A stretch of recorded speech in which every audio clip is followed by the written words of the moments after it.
लोग कहते हैं हमें लगा दी अल्ट्रा कैलसिट्रिक, अब तो नहीं लग रही। कैसे नहीं लग रही? दिक्कत क्या हो गई? क्योंकि हम ये कह रहे थे कि यार ये 25 का मल्टीपल होगी।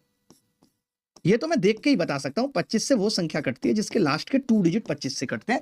तो बच्चा बोला जी ये नहीं कटेगा, ये नहीं कटेगा, लेकिन 2 ऑप्शन तो रह गए। मैंने कहा देखते हैं, कोई बात नहीं, कोई बात नहीं यार, हमें तो पता है ना सरल तरीके क्या है। हमने इसको कह दिया कि यार ये -2 लिख लेते हैं, 5 और 2 7, और ये 2।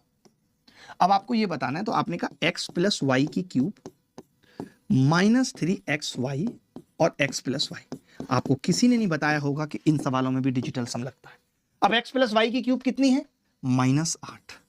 ठीक है भाई, और ये -3 दूनी 6, xy 2, 6 दूनी 12, 12 में से 8 गए 4, 4 आना चाहिए डिजिटल सम। देखना जरा 4 किसका आ रहा है?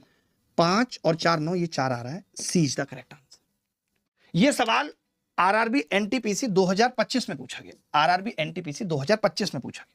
अब आप देखिए, आपको सारी चीजें पता है। इन्होंने कहा x 5 और y -5 है, और ये किस चीज का फॉर्मूला है अभी मेरे समझ में नहीं आ रही। मैंने तो इतना कहा कि 7 और 2 9 है, तो इसका तो डिजिटल सम 0। 4 और 4 8 और 1 9, इसका डिजिटल सम 0। 8 और 1 9, इसका डिजिटल सम 0। ये तो मुझे तीनों देखने ही नहीं है, सोचना भी नहीं है मुझे। क्यों सोचूंगा मैं?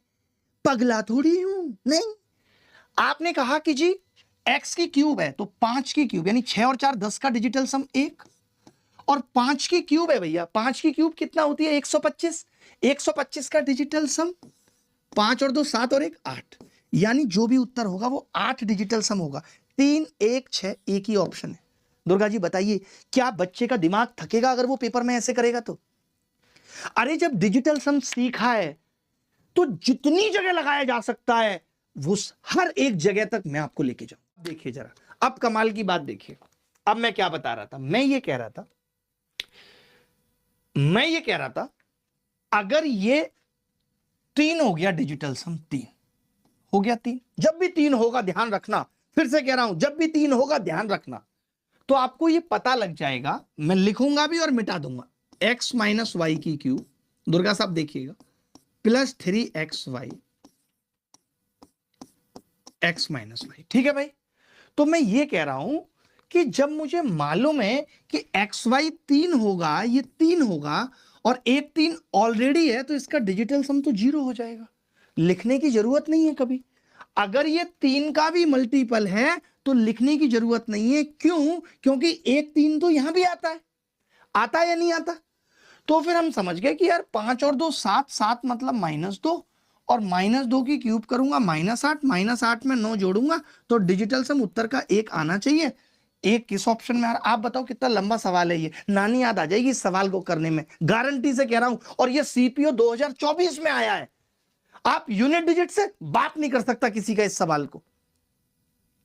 इतना जरूर पता चल रहा था जो मैंने पिछली क्लास में बताया है कि 25 का मल्टीपल होगा,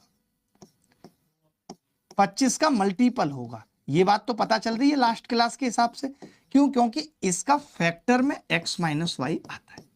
तो फिर मुझे ये 2 ऑप्शन चेक करने की जरूरत नहीं थी, क्योंकि ये 25 से कट नहीं रहे। मुझे बस चेक करना था एक किस में आ रहा है डिजिटल सम, 7 और 2 9, 6 और 2 8 5 13 नहीं आ रहा, 9 8 4 12 और 5 17 और 2 19। सी इज द करेक्ट आंसर। बोलो भाई, आपने देखा सवाल कैसे खत्म हो गया? क्या ये सवाल यूनिट डिजिट से हो सकता था? क्या ये सवाल लास्ट 2 डिजिट से हो सकता था? क्या ये सवाल 25 के मल्टीपल से हो सकता था? नहीं, इस सवाल को हमने डिजिटल सम से माइक्रोसेकंड में खत्म किया।